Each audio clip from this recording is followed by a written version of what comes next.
السلام عليكم ورحمة الله وبركاته. مرحبا بكم في قناتكم مريم الفاسية. كنتمنى الفيديو اليوم يلقاكم في اتم الصحة والعافية باذن الله.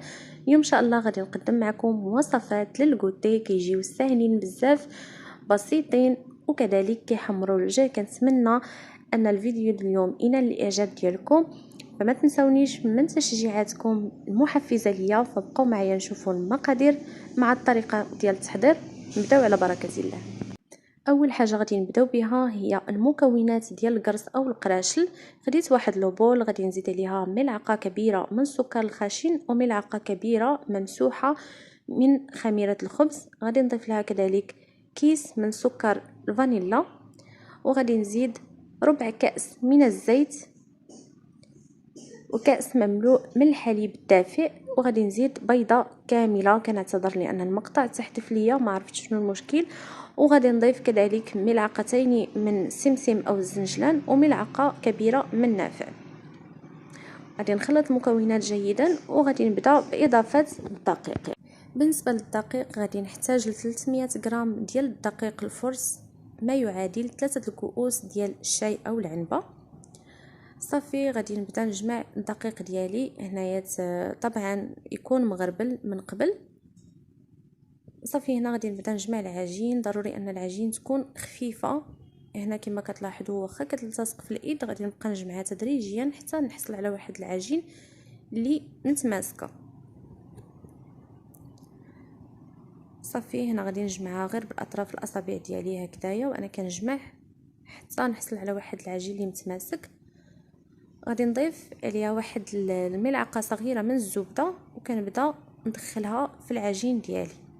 صافي كنبقى ندخلها هكذا باطراف الاصابع وانا كندلك حتى نحصل على العجين متماسك ونحس بداك الزبده كامله دخلت في وسط العجين.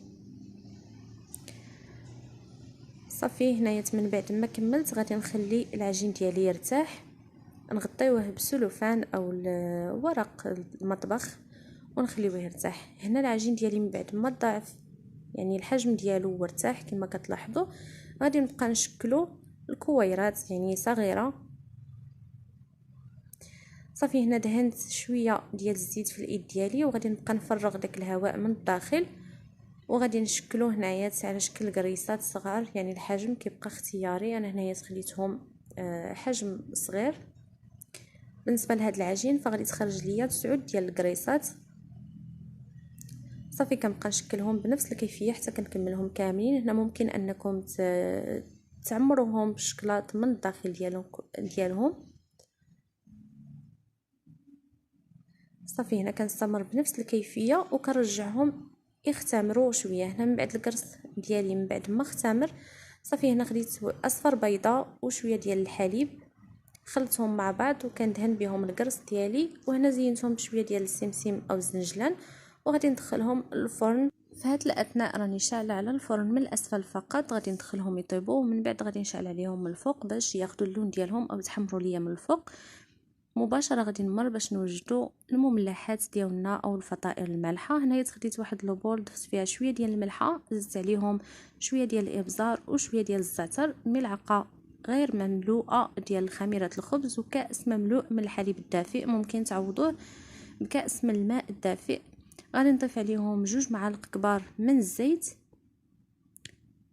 وغادي نزيد لهم 2 بيضات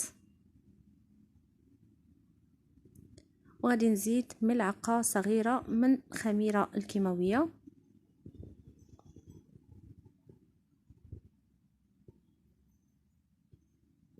صافي وغادي نخلط الخليط ديالي جيدا بالفوي. هنايا غادي نخلط المكونات مع بعض.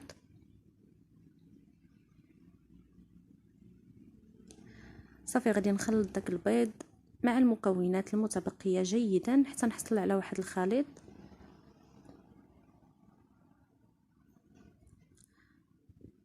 صافي هنايا كما لاحظتوا معايا غادي نخلط مزيان حتى ما نبقاش نحس بداك الحبيبات الخميره. وهنا غادي نمروا باش نضيفوا الدقيق. بالنسبه للدقيق غربلته من قبل والقياس غادي يكون بكاس الشاي. هنايا ضفت 100 غرام الاولى وغادي نضيف لها 100 غرام ثانيه، ما يعادل 200 غرام من الدقيق او 2 كيسان ديال الشاي. صافي وغادي نخلط الخليط ديالي جيدا. بالنسبه للخليط فكيكون جاري شويه على الخليط ديال الكيك. صافي هنا من بعد ما كملت خديت هاد ليمون هادو دهنتهم شويه ديال الزيت او الزبده اللي بغيتو، وغادي نضيف الخليط ديالي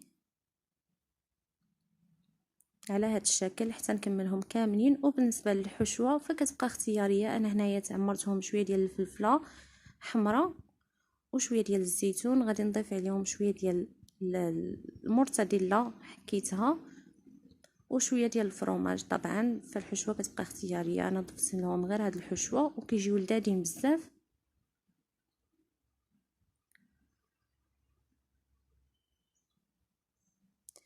صافي هنا من بعد ما غادي نكملهم غادي ندخلهم للفرن، شعلته من الاسفل فقط. وهنايا غادي نمروا باش نوجدوا الكيك ديالنا. بالنسبه لهذا الكيك فغادي نوجدوه بدون بيض وبدون حليب. هنايا توضع شويه ديال الملحه، كيس من سكر الفانيلا، وضعت له كاس مملوء من السكر الخشن، وضعت كاس مملوء من الماء العادي ديال الصنبور، ونصف كاس من الزيت. غادي نخلط المكونات مع بعضهم جيدا، وغادي نضيف لهم 200 غرام من الدقيق. صافي هنايا غادي نضيف 200 غرام ديال الدقيق. هنا ضفت ساشي ديال الكاكاو وجوج ديال ساشي ديال الخمارات غربلتهم. طبعا هنا كنعتذر لان المقطع تحذف ليا كذلك، ما فهمتش شنو المشكل عندي. صافي وهنا كنضيف ملعقه كبيره من الخل وكنخلط الخليط ديالي جيدا. صافي هنا كنخلط مزيان بالفوي حتى كنحصل على واحد الخليط متماسك كما كتلاحظوا معايا. صافي هذا هو القوام ديال الخليط اللي حصلنا عليه. صافي غادي نفرغ الخليط ديالي في واحد المول دهنته بشويه ديال الزيت وشويه ديال الدقيق، وغادي ندخل الكيك ديالي للفران مباشره. غادي نمروا باش غادي نوجد الكلاصاج اللي غادي ندهن به هاد الكيكه. هنايا خديت كاس وربع ديال الماء عادي من الصنبور، غادي نضيف عليه 3 ديال المعالق ديال السكر سنيده، وغادي نزيد عليه ملعقه كبيره من النشا، وغادي نضيف كذلك كيس او ساشي ديال الكاكاو. صافي من بعد غادي نخلط المكونات مع بعضهم جيدا، وغادي نرجعهم فوق النار حتى يعقد ليا الخليط ديالي مزيان.